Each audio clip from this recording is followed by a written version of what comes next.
Florin Irimia est un écrivain et universitaire roumain. Il est né en 1976 dans la ville de Iași, c'est juste, je prononce juste, Iasi, située dans l'est de la Roumanie, pour ceux qui ne situeraient pas exactement cette ville, à la frontière avec la Moldavie.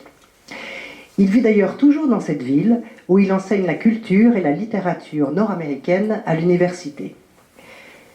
Florin a publié 3 romans.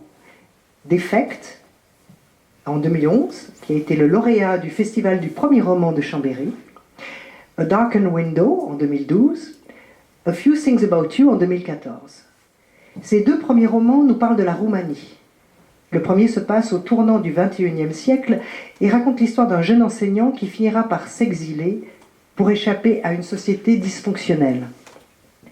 Le deuxième traite d'une page noire de l'histoire roumaine, l'Holocauste, et plus précisément du pogrom qui a eu lieu en 1941 dans la ville de Iași, l'un des plus monstrueux qui a eu lieu en Europe pendant cette période des années 40.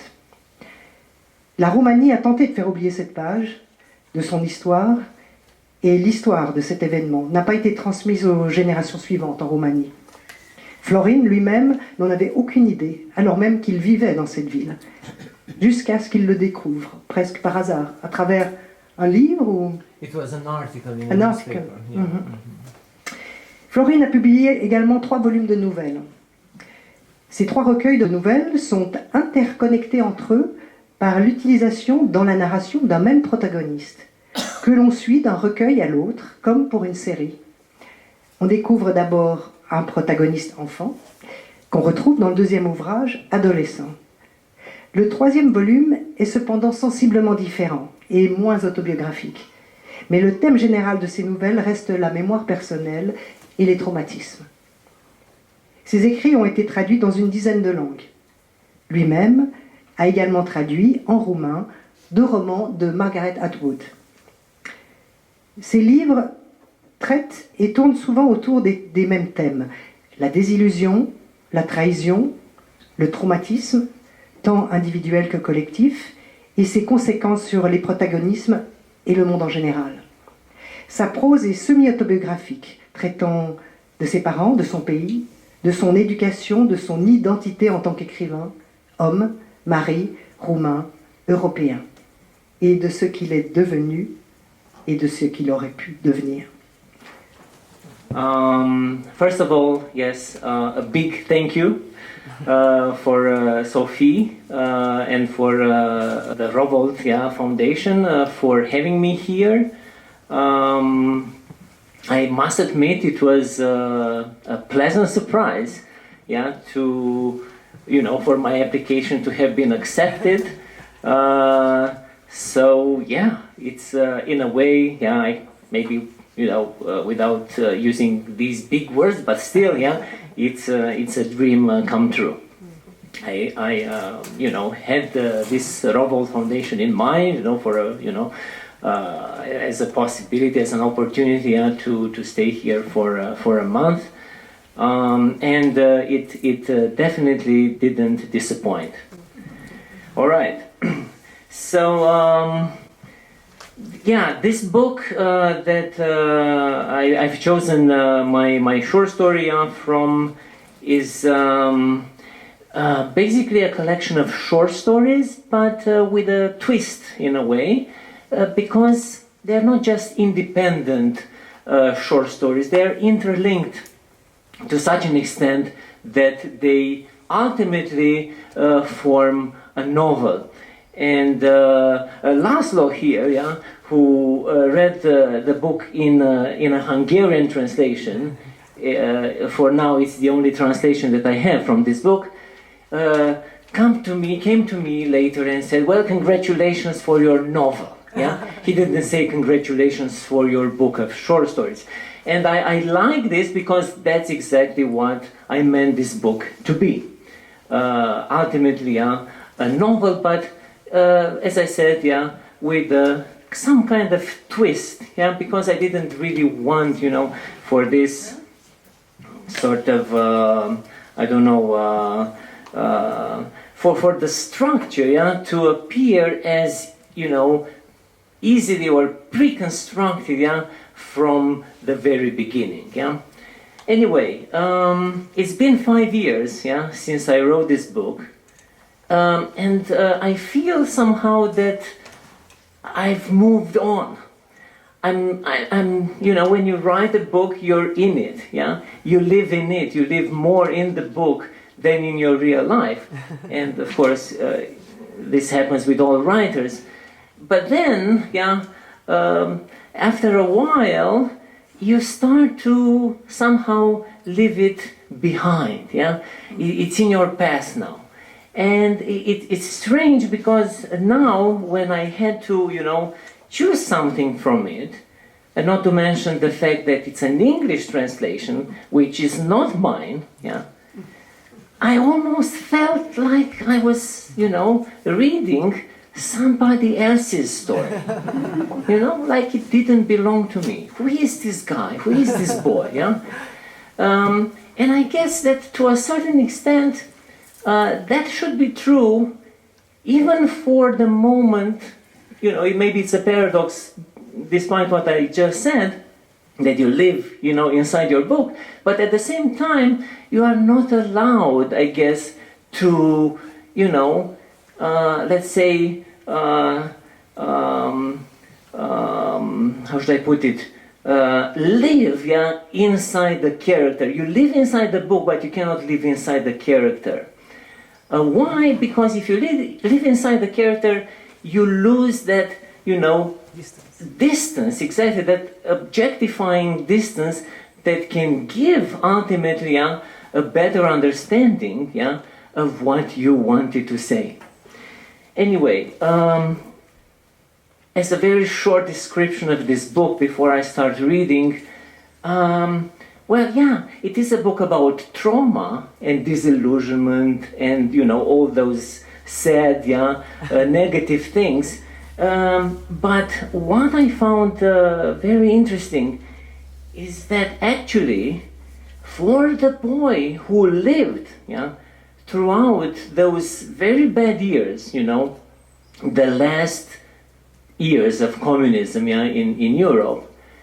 So living among, yeah, such a nasty, yeah, uncomfortable world, not to mention living inside a rather uncomfortable family, yeah, matching in a way, right, the politics, the ideology, the boy isn't aware of it. So he's living the trauma, but he's not really, you know, he's not really aware of it.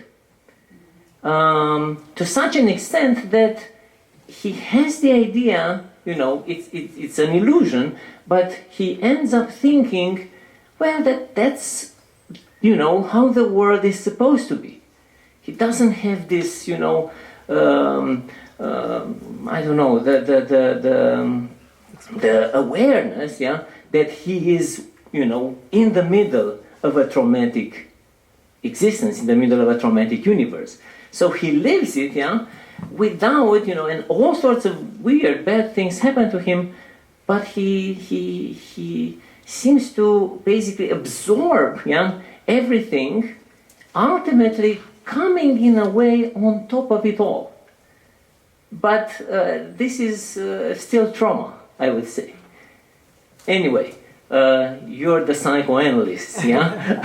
We are in the country of psychoanalysis, yeah? So maybe you should give me a tip or so. Right. Sophie said, insisted even, that I should read an excerpt, yeah, a small fragment in Romanian, and so I'm going to do that, and immediately afterwards I'm going to read this story, which gives the title of the book, yeah, in English, as I said. So, misterul mașinuților chinezești. This is the mystery of the Chinese toy cars. Să fi avut vreo 11 ani pe atunci, eram un găligan dolofan, cu mâini și picioare ca niște pâinițe bine crescute, dar încă necopt la minte. Iar taică-meu mă poreclise Zaichin, după numele sportivului sovietic, nu pentru că aș fi manifestat vreun interes pentru lupte sau pentru avioane, ci pentru că numele îi sugera un individ urduliu, ceea ce, dacă Ivan nu fusese, eu cu siguranță eram. Alright, so that's Romanian for you, and now the English version. I must have been around 11. I was a tall, chubby boy with arms and legs like well-proofed bread loaves, but with a still unripe mind. And my dad had nicknamed me Zaikin, after the Soviet athlete, not because I had any interest in wrestling or airplanes, but because the name suggested a chubby guy, which, if Ivan had not been, I certainly was. For a few years now, I had been playing the snowman in the winter school play, while in spring I could only be the grumpy, yet plump enough bear, coming out of his lair after months of hibernation. My appetite for food went hand in hand with another appetite for investigating every nook of the apartment I lived in, an activity I reserved for those spells I would spend home alone, which were neither too frequent nor too long for me to have a chance to become bored. I particularly liked going through the drawers of the living room bookcase, which seemed to contain an inexhaustible amount of knickknacks.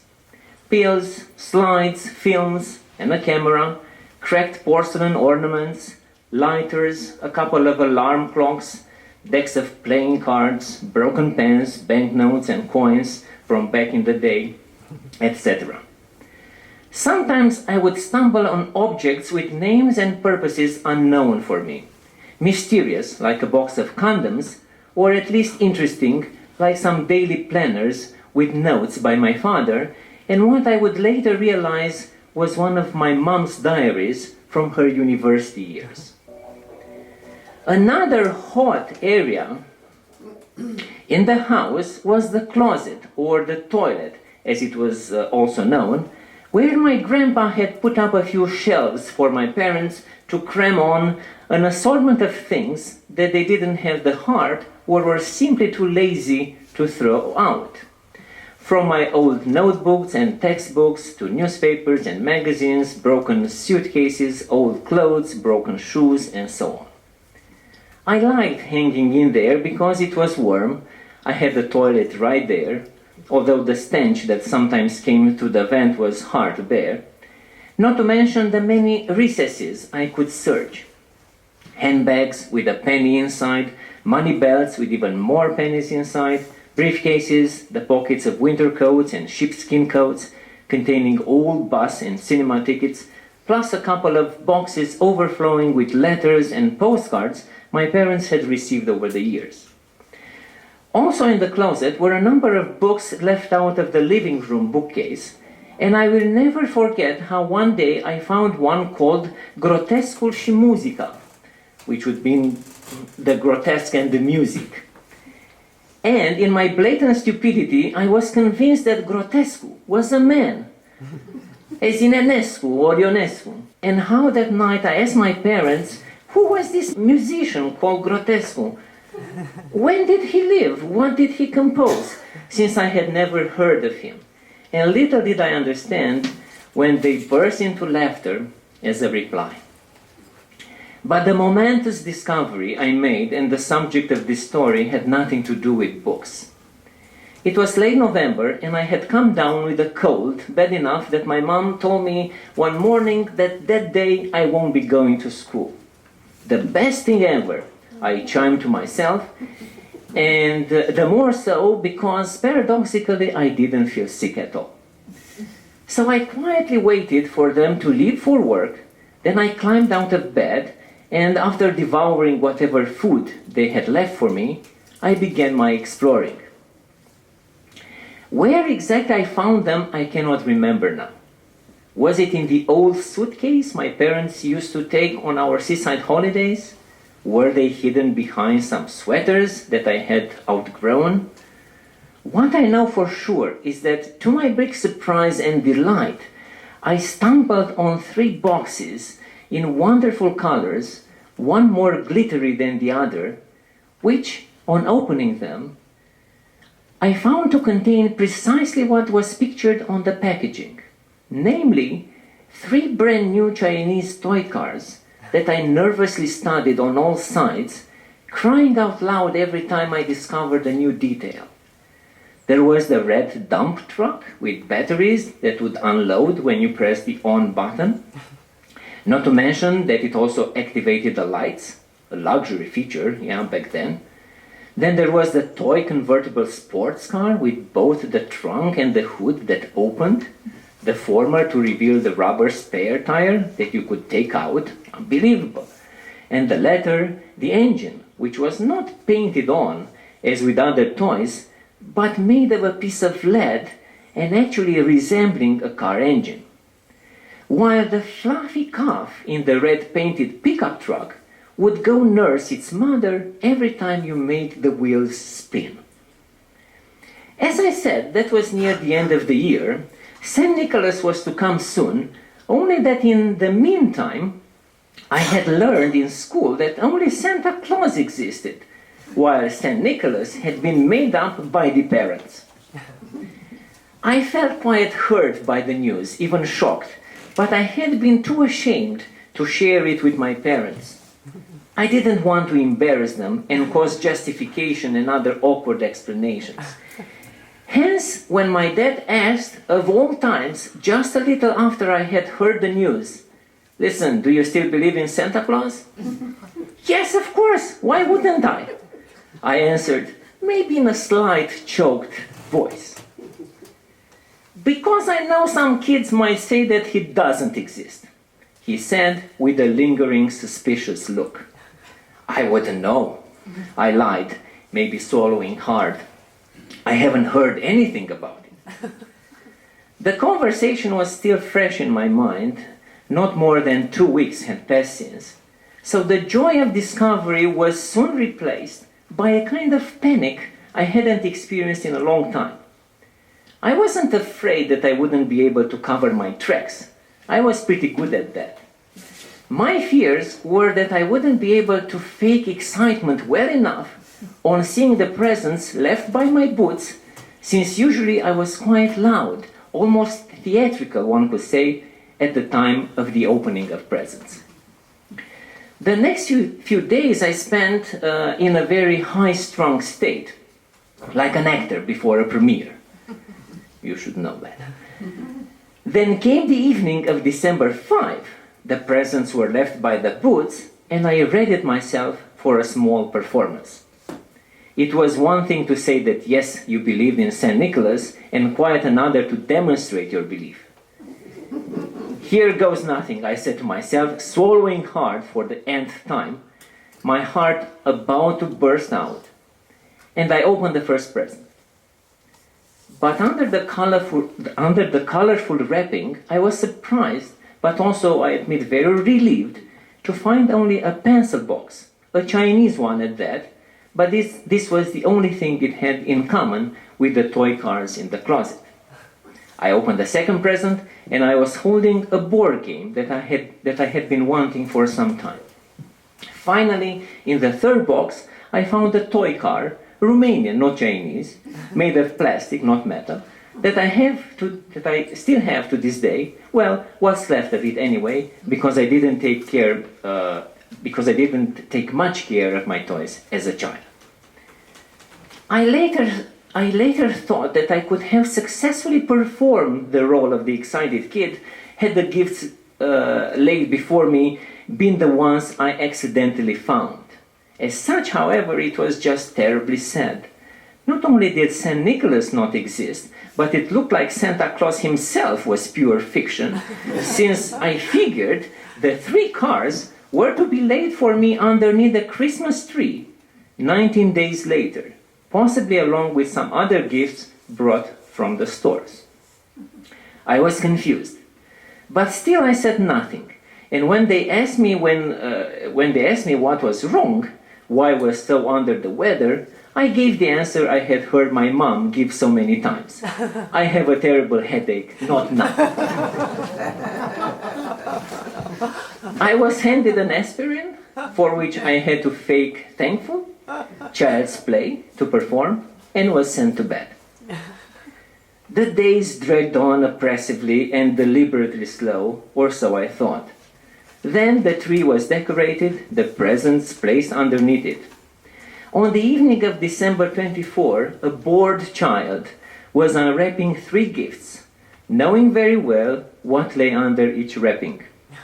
Only that, to his surprise, the evening of St. Nicholas was repeated, and they had nothing to do with the 3 toy cars hidden in the closet. A cap gun, a stamp book, a globe, and some clothes were the only gifts under the tree. This time I hadn't even received a toy car. You can imagine my great relief. After all, Santa Claus was very much real, and so was, with some luck, St. Nicholas.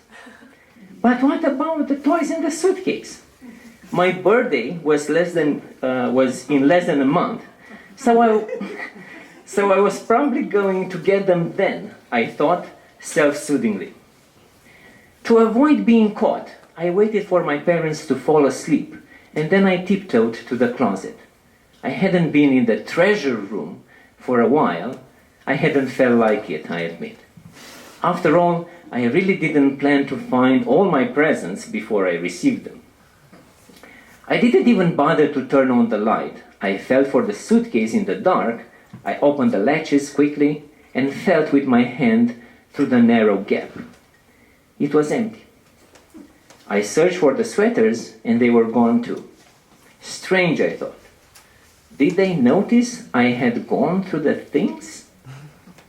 Then I started climbing down, but tired as I was, I slipped from the shelf and fell on the floor.